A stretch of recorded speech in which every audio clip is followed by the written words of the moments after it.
Hi, welcome back to Ravenheart International Fantastic Film Festival.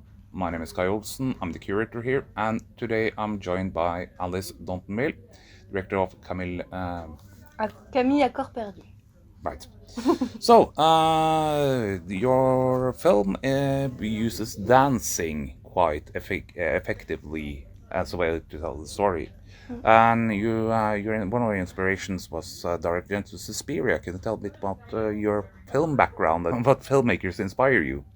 I think, yes, the film that really made me want to make movies was Suspiria by Dario Argento, because I remember I watched it like little blocks by little blocks on YouTube when I was 10 in secret, and I was absolutely terrified, but at the same time, I loved the colors, and I really felt like, wow, you can actually shape reality in your film to show something that doesn't exist. Like, it was really the moment where it struck me. Suspiria has a theme of dancing, but you're a Yeah. dancer yourself.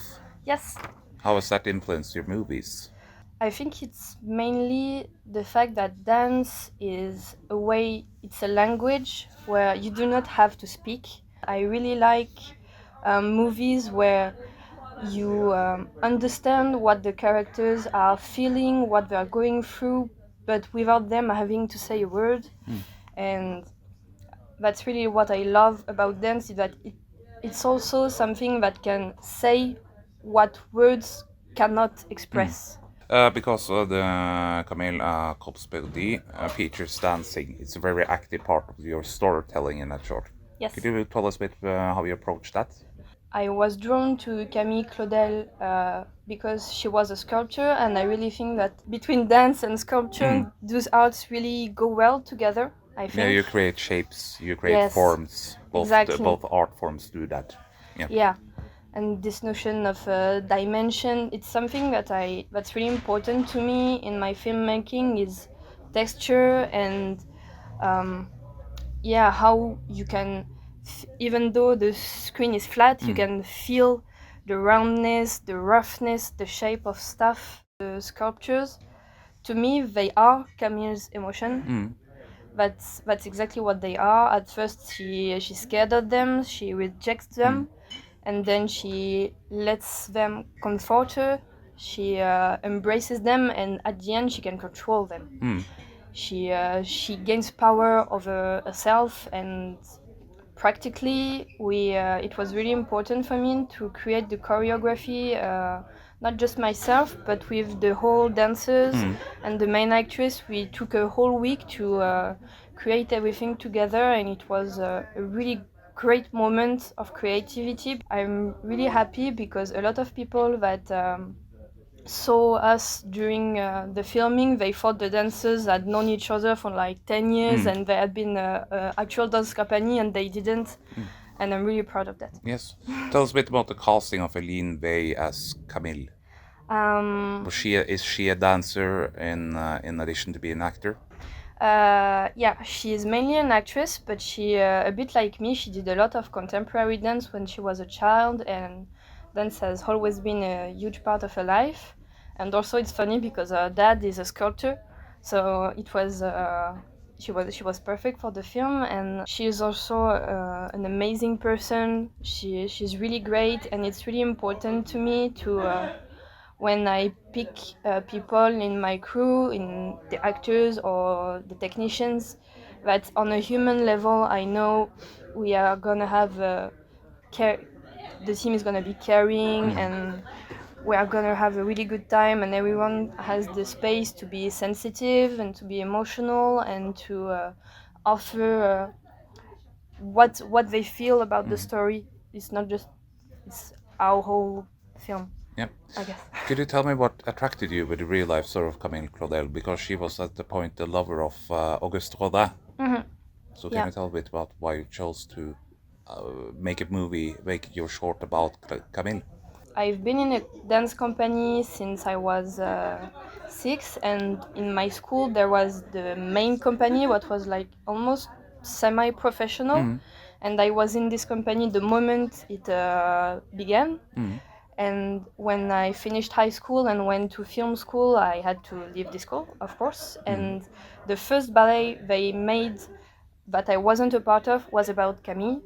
And that's how I discovered her. And then the more I learned about her, the more fascinated I become and touched also, because I really feel like she's someone who had a shitty life. It was really difficult, and she had a lot of mental struggles, and I relate to that a lot.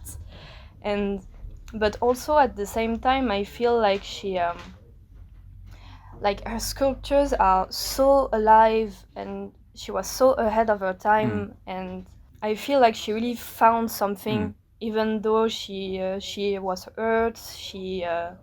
People wouldn't understand her. She really managed to find the zone within herself to achieve something where her art was free. Maybe she wasn't, but her art was free, and that's what I wanted to convey at the end of the film. That the ending is bittersweet because she reached a point where she gained control of her emotions. She accepted everything she felt, and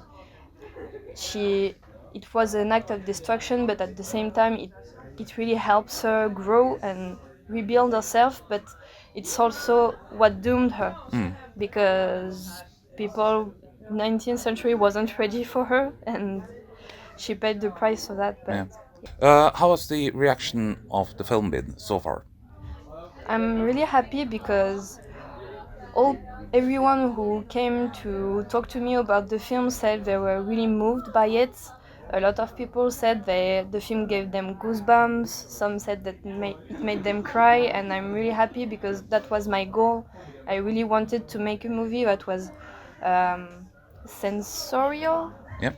and cathartic. It was really my main goal, and I was a bit scared because Camille Claudel is quite known, but not really that much.